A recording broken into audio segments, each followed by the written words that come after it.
Audio Jungle. Audio Jungle.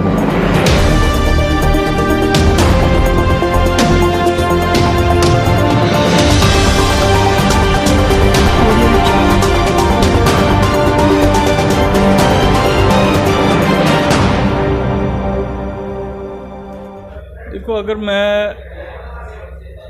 अगर 8वीं या 10वीं कक्षा के बच्चों की बात करूं तो मुझे नहीं लगता कि स्कूल के बच्चे या 12वीं क्लास के कक्षा तक के बच्चों की बात करूं तो मुझे नहीं लगता कि उन्होंने कभी भगत सिंह, राजगुरु और सुखदेव जी की जो किताबें हैं वो कभी किसी ने पढ़ी होगी, क्योंकि सरकारों ने उनका सिलेबस जो है किताबों में रखा ही नहीं है। सरकारें पता नहीं क्यों बच्चों को जागरूक नहीं कर रही हैं। सरकारें कहती हैं जी 75वां आज़ादी दिवस, क्या हम मना पा रहे हैं 75वां आज़ादी दिवस कि आज़ादी 75वां आज़ादी महोत्सव?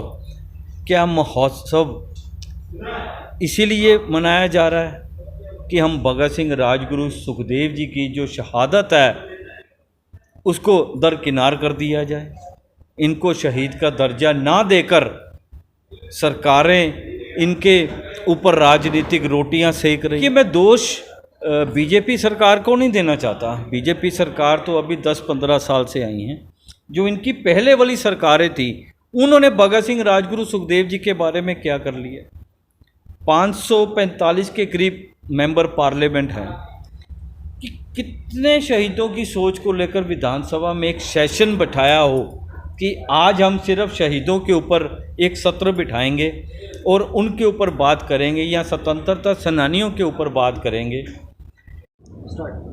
मेरा रंग दे बसंती चोला एक बहुत ही जोशीला गाना हम भारतीय सुनते हैं आज़ादी के जब भी 15 अगस्त और 26 जनवरी आती है, पर क्या वो गाना किनके ऊपर फिल्माया गया ये क्या हमारे बच्चे जानते हैं? आज हम मिलेंगे सुखदेव जी के नाती विशाल नैयर जी से और राजगुरु के जैसे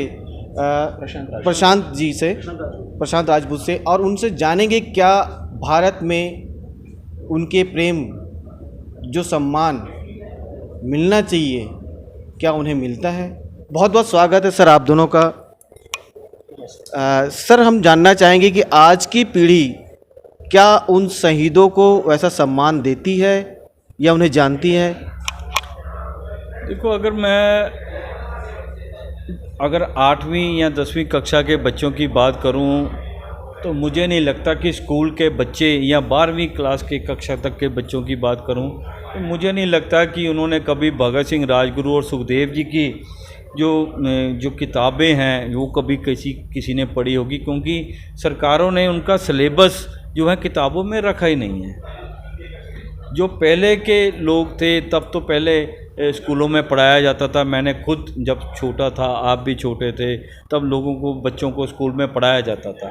पर सरकारें आजकल वो सिलेबस जो हमारा इतिहास रहा है, चाहे वो किसी भी धर्म का हो, चाहे वो शहीदी पे हो, चाहे वो स्वतंत्रता सेनानियों का हो, तो वो नहीं होता। सरकारें पता नहीं क्यों बच्चों को जागरूक नहीं कर रही हैं। लगभग 92 साल हो गए उन्हें फांसी दिए हुए, क्या उन्हें आज भी शहीद का दर्जा मिला है? देखिए, हम सरकारें कहती हैं जी 75वां आज़ादी दिवस, क्या हम मना पा रहे हैं 75वां आज़ादी दिवस? इतने बोर्ड सरकारें पैसे खर्च के बोर्ड लगा रही हैं, पैसा टीवी चैनल के माध्यम से खर्च किया कि आज़ादी 75वां आज़ादी महोत्सव, क्या महोत्सव इसीलिए मनाया जा रहा है कि हम भगत सिंह, राजगुरु, सुखदेव जी की जो शहादत है उसको दरकिनार कर दिया जाए? इनको शहीद का दर्जा ना देकर सरकारें इनके ऊपर राजनीतिक रोटियां सेक रही हैं। अक्सर कहा जाता है कि इन्हें शहीद का दर्जा नहीं दे पाए। आज केंद्र में बीजेपी की सरकार है, क्या अपील करना चाहेंगे? देखिए, मैं दोष बीजेपी सरकार को नहीं देना चाहता। बीजेपी सरकार तो अभी 10-15 साल से आई हैं। जो इनकी पहले वाली सरकारें थी उन्होंने भगत सिंह, राजगुरु, सुखदेव जी के बारे में क्या कर लिया? 545 के करीब मेंबर पार्लियामेंट हैं और हर राज्य में विधानसभा सत्र चलता है, चाहे केंद्र में मेंबर पार्लियामेंट भी, उसमें राज्यसभा की भी वो चलता है। कितने राज्यों के मंत्रियों ने, विधायकों ने, मेंबर पार्लियामेंट ने अपनी सोच को लेकर, या भगत सिंह जी की सोच को लेकर, या राजगुरु जी की शहीदों की सोच को लेकर, मैं सारे शहीदों को इकट्ठा मानता हूँ कि कितने शहीदों की सोच को लेकर विधानसभा में एक सेशन बिठाया हो कि आज हम सिर्फ शहीदों के ऊपर एक सत्र बिठाएंगे और उनके ऊपर बात करेंगे, या स्वतंत्रता सेनानियों के ऊपर बात करेंगे। एक मंत्री या मेंबर पार्लियामेंट अगर कोई किसी की मृत्यु होती है तो उस पर कुछ के लिए मौन व्रत रखा जाता है। तो मैं पूछना चाहता हूँ, जो आज के हमारे चाहे युवा मंत्री हैं या युवा एमएलए हैं, एमपीज़ हैं, राज्यसभा के सदस्य हैं, कि कितने उन्होंने शोक सभाएं विधानसभा में और राज्यसभा में रखी।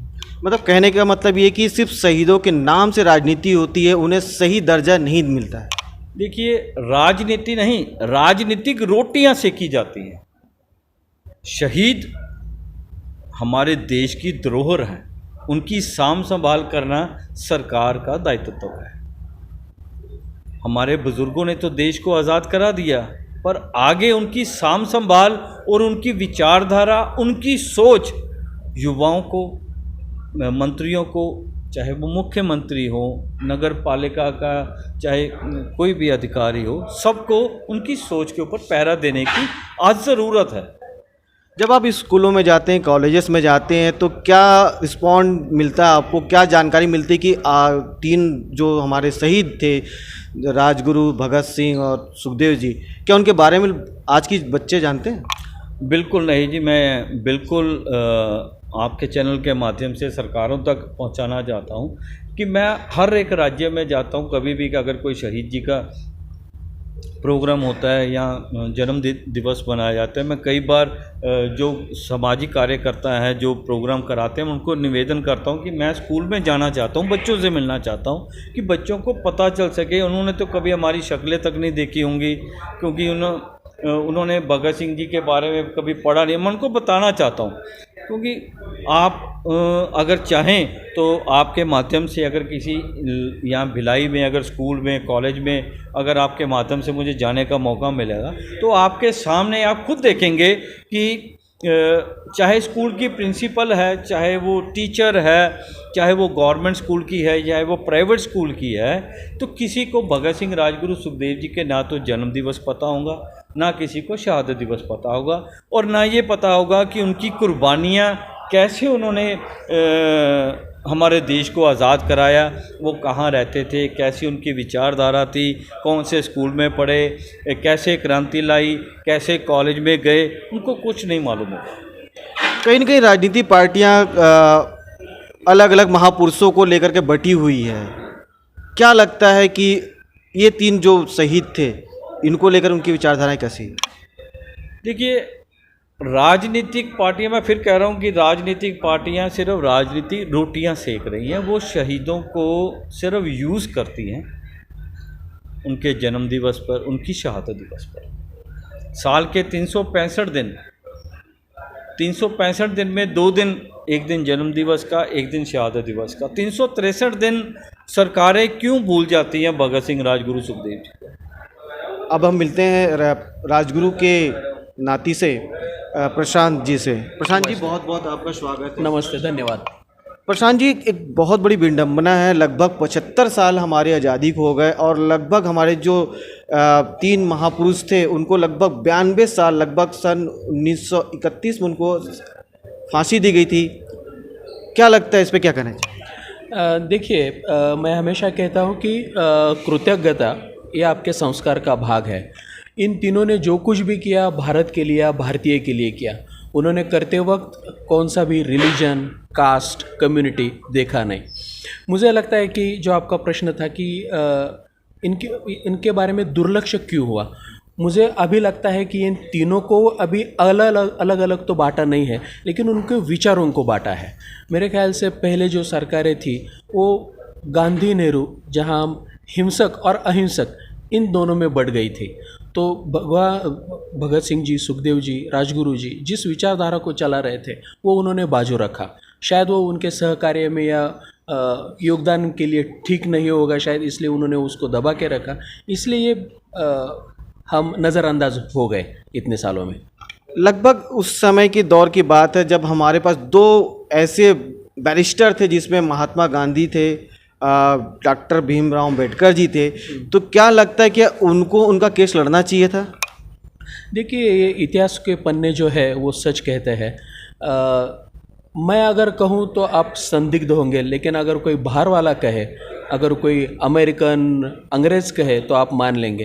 तो मैं इतना ही कहना चाहूँगा कि लॉर्ड माउंटबेटन स्वतंत्रता के बाद जब लंदन चले गए तो उन्होंने वहाँ क्या था, क्या कहा था, ये आप एक बार छानबीन कीजिए, आपके सवाल का जवाब आपको मिल जाएगा। लॉर्ड माउंटबेटन ने वहाँ खुद कहा था कि फांसी देने से पहले मैंने मसलत की थी और जो कुछ भी हुआ वो रोक नहीं पाए और हमें फांसी देनी पड़ी। ये आप लॉर्ड माउंटबेटन के रिटन स्टेटमेंट जो है वो आप देख लीजिए। मैंने अगर बोला तो अब संदेह निर्माण हो सकता है। जैसे कि आप देख रहे हैं कि दोनों ही लीजेंड परिवार, एलिट फैमिली जिनको कहा जाता है, ये हमारे बीच हैं। कहीं न कहीं ऐसा दुख जो लगभग 75 साल आज़ादी मिलने के बाद भी दूर नहीं हो पाया। हमारी राजनीति इतनी हावी हो चुकी है आज के समय में कि हम मुद्दों की बात ना करके ऐसे चीज़ों में हम बढ़ जाते हैं, समाज, जात पात, ऊंच नीच। लेकिन जो हमारे लीजेंड हैं, जो हमारी धरोहर है, उसे हम भूल जाते हैं। मैं श्रीकांत दास, BKD news live. Audio Jungle.